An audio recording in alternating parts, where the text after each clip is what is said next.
Mama Papa semua, semoga semuanya berada dalam keadaan sehat-sehat saja ya. Masih bersama saya, Maike Teja Saputra, psikolog klinis.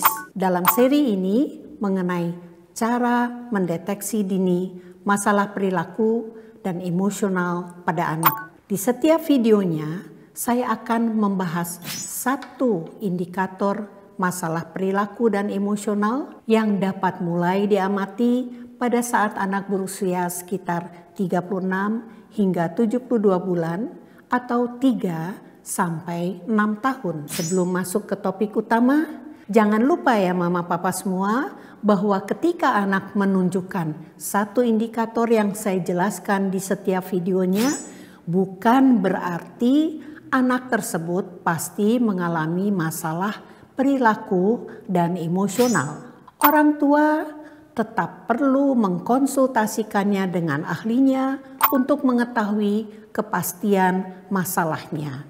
Video ini diharapkan dapat menjadi salah satu sumber informasi bagi orang tua atau orang dewasa lain di sekitar anak agar dapat mengenali perilaku-perilaku yang perlu diamati lebih jauh lagi dan berpotensi mengganggu berbagai aspek dalam kehidupan anak hingga dapat mencari cara membantu anak mengatasinya dengan lebih baik jika dibutuhkan. Nah, langsung saja pembahasan kita hari ini adalah mengenai salah satu indikator dari masalah perilaku dan emosional terkait dengan kemampuan anak mempertahankan fokus atau konsentrasinya. Lamanya anak dapat mempertahankan fokus yang baik berbeda-beda sesuai usianya. Normalnya 3-5 menit setiap 1 tahun usia anak. Jadi di usia 3 tahun anak seharusnya sudah dapat mempertahankan konsentrasi selama setidaknya 9 menit. Dan di usia 7 tahun anak seharusnya sudah bisa mempertahankan fokus selama setidaknya 21 menit.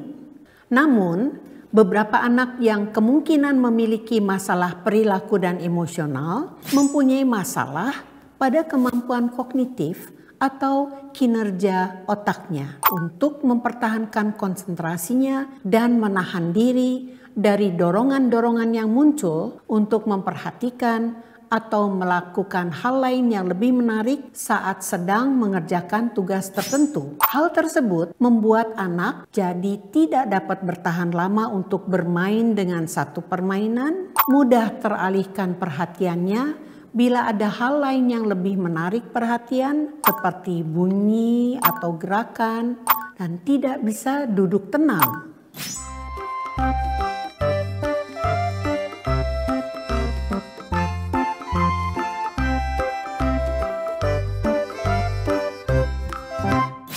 Berikutnya, anak juga cenderung banyak gerak atau berjalan, berlari, mondar-mandir, dan perilaku-perilaku sejenis lainnya.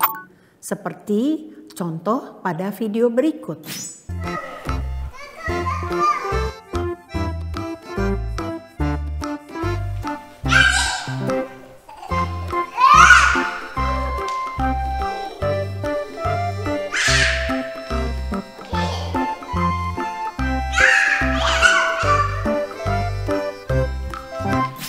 Orang tua atau pendidik bisa mencoba memberi anak tugas atau kegiatan yang membutuhkan fokus perhatian lebih panjang. Misalnya, menyelesaikan puzzle atau kegiatan lainnya yang membutuhkan waktu lebih panjang untuk anak mengerjakannya dan membutuhkan ketelitian. Jika anak tidak bisa menyelesaikannya tanpa teralihkan perhatiannya, papa mama bisa mulai lebih memperhatikan lagi kemampuan anak mempertahankan fokusnya dalam berbagai kegiatan sehari-hari. Bagi anak yang sudah bersekolah, orang tua juga dapat menanyakan kemampuan anak dalam mempertahankan fokus dan konsentrasi di kelas kepada gurunya. Apakah di sekolah anak kesulitan untuk mempertahankan fokusnya saat guru sedang menjelaskan di depan? Apakah anak dapat duduk diam dan memperhatikan selama guru mengajar?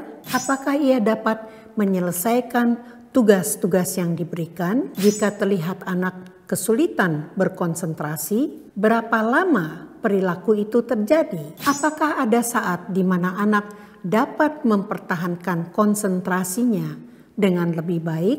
Apakah perilaku ini sudah mulai mengganggu kegiatannya? Silakan dijawab berdasarkan perilaku anak masing-masing.